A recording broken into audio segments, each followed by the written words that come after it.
Hey, what's up guys? Calum or Calum's Fish Tanks, and in today's video I'm doing an update on the 40 breeder behind me, as well as I'm adding some new fish to the tank, so stay tuned for that. Now, before we add the fish, we are actually going to add this pot of Crypticorn Undulata species red. I got it on sale because, as you can see, it's not looking too hot, but hopefully it can bounce back in my tank. But anyways, let's start planting it.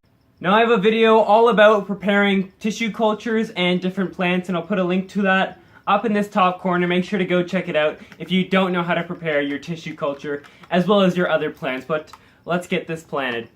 So I have now prepared the crypt, and I got about 4 plants out of it, and that's pretty good considering it was 50% off, because I guess the store thought it was in bad condition.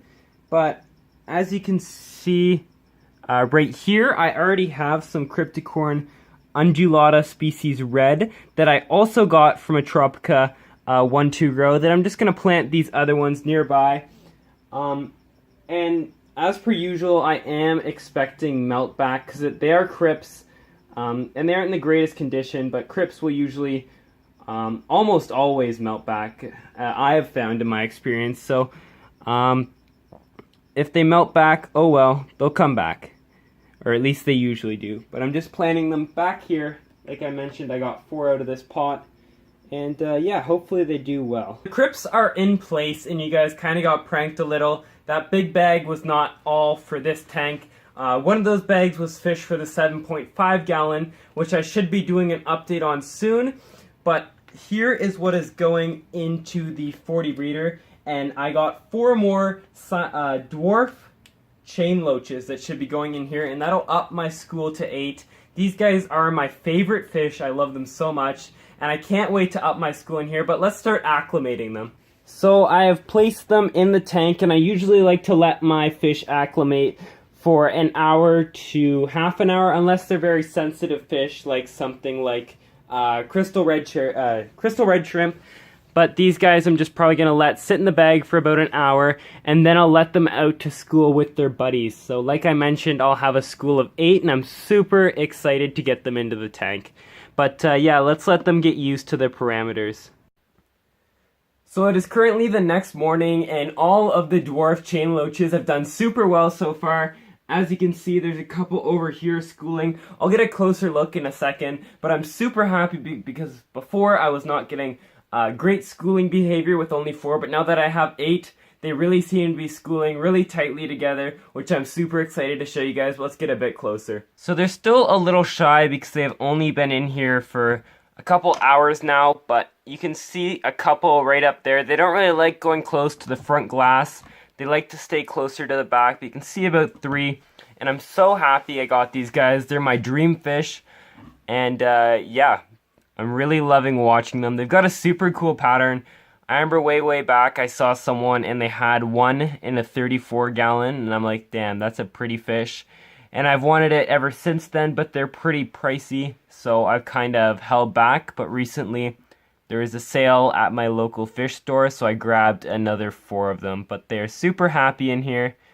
But let's move on to some other updates with this tank. So let's start out with Goliath. Now right now you can't really see him, but under this piece of lava rock he has dug a hole for himself.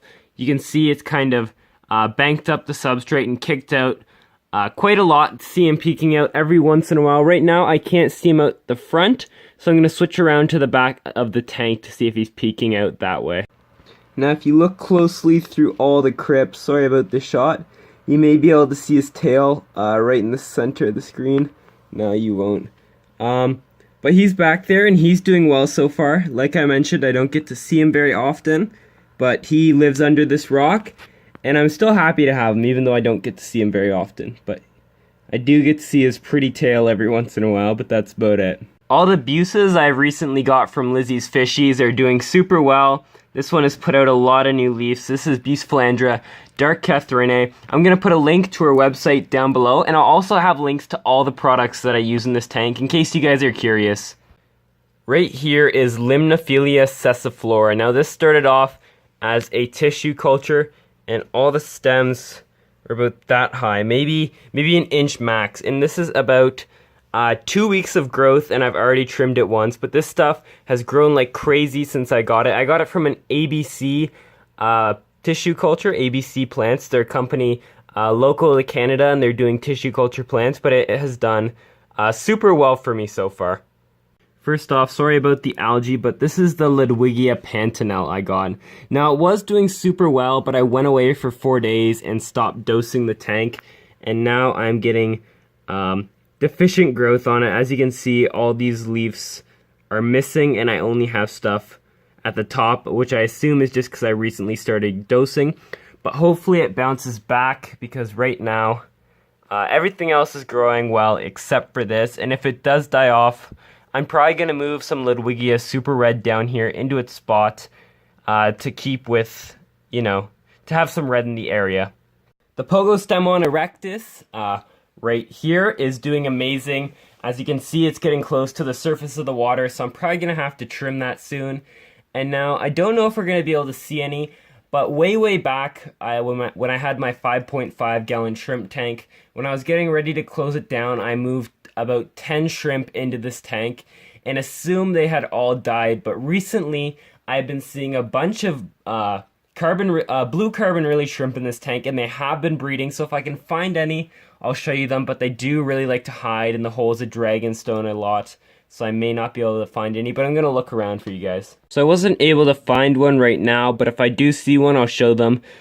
This is what is left of my Erie Oh Collins. Unfortunately, they both melted away. I guess either my tank conditions weren't good enough for them, or they just melted. But that is what's left of the Erie Oh Collins. So since Goliath has made his cave, the Monte Carlo has been left alone and has started to regrow. But the Stargoni repens are starting to take over, and they're doing super good. I'm getting pretty good growth out of all of them, which I'm super happy about. So this is the best example of a shrimp I can find. Here he is munching on a crypt leaf, but as you can see, he doesn't look much like a blue carbon really, because unfortunately my line has got a bit messed up. All my fish that have been in here previously are still doing great. This tank is so easy to take care of, and it's been just so successful. I think this is probably my best tank yet, and I love having it. All the fish do well in here, and so do most of the plants, except when I forget to dose. Recently, I've been hoarding a lot of different crypt species. I've started to really love crypts. I think they're probably one of my favorite plants, if not my favorite, but as you can see, they're all over the place on this side. There's some in the back as well, and some over here. And what else was I going to talk about? Here's my Anubius Nana Pinto. Now, it is really small in this tank because I did recently trim off the 2 bigger pieces on it, but as you can see, lots of little sprouts coming off of it. And unfortunately, the 2 bigger pieces only sold for $13 at an auction, which I was pretty bummed about. Thought it would sell for a lot more. Now, I've recently switched the filter on this tank to a Fluval 205 just for the extra flow. And yeah, my fish have seemed to really like it, and this just extra flow helps out the tank. And I moved my Eheim Classic 250 onto the 7.5 gallon. Anyways, guys, I hope you guys enjoyed this video. As I mentioned, all the links to the products used on this tank are in the description down below. I hope you all enjoyed. Make sure to like, comment, and subscribe if you want more Planet Tank content. But anyways, this was Kilm's Fish Tanks. Peace.